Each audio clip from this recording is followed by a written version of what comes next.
Bonnie, what was it that attracted you to the idea of making Wombling free?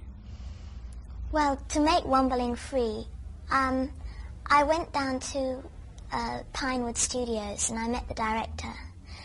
And as soon as I sort of heard that it was about the Wombles and he told me the story, it really made me feel lovely. You know, I really wanted to make a Womble film because there hasn't been a film of the Wombles, and I think they're so lovely. I can't understand why.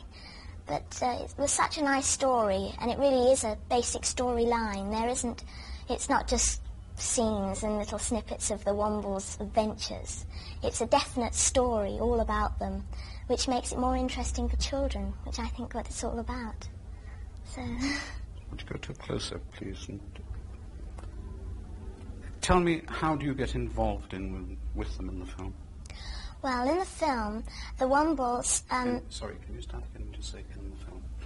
In the film, the Wombles, they always want to make contact with human beings, which they haven't been able to do for 300 years because Uncle Bulgaria's tried it, and he's 300 years old, and he's never been able to do it.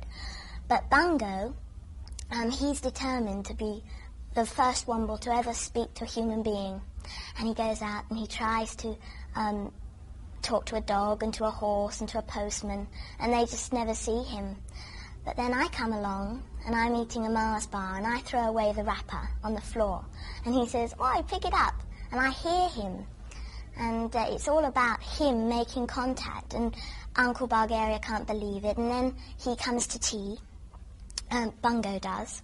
And then he keeps forgetting to tell us to stop making a mess and keep writ and tidy.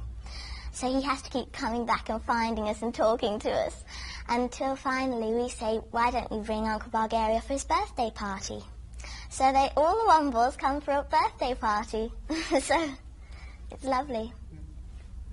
A lot of grown-up actors don't like to work with young people like yourself because you tend to pinch the scenes from them. I wonder, how did you feel about working with a character like Bungo, who does tend to pinch the scenes that he appears in?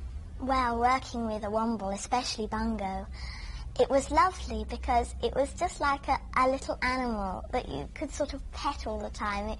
You really believe in them when you're with them, and you tend to sort of treat them like a little baby, because they are so little and so sweet that you can't object to them at all, because they're just so lovely. They really are.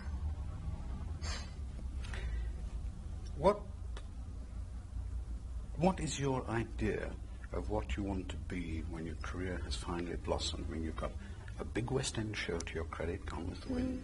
You've got a big popular television series starting again shortly, and now you've got a film. How do you see Bonnie Langford growing up?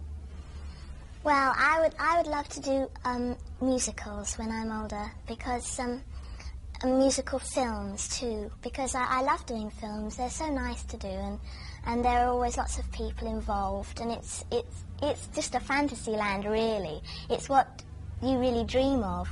And I'd love to do a musical because I can actually sing and dance, and it would be so nice to be able to do absolutely everything. I don't know, it would be so lovely to have the orchestra and everything. I'd just love to do that. And what happens with your new television series? When does that start? Well, it's not actually a series that I've just done.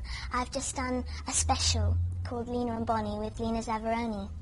And it's a 1-hour special, and I get to sing and dance, which is lovely. It's a completely musical show, a 1 hour of music. And it comes out Easter Sunday. But it's so nice because of that, which it was such fun to do, it really was. Tell me finally, Bonnie, what is your idea of stardom? My idea of stardom is lovely Rolls Royces and the fact that you're making people happy. And that's why I love being in show business so much, is that it makes people happy and gives them entertainment, which is really what it's all about, which I love doing. I love talking to you. Thank you.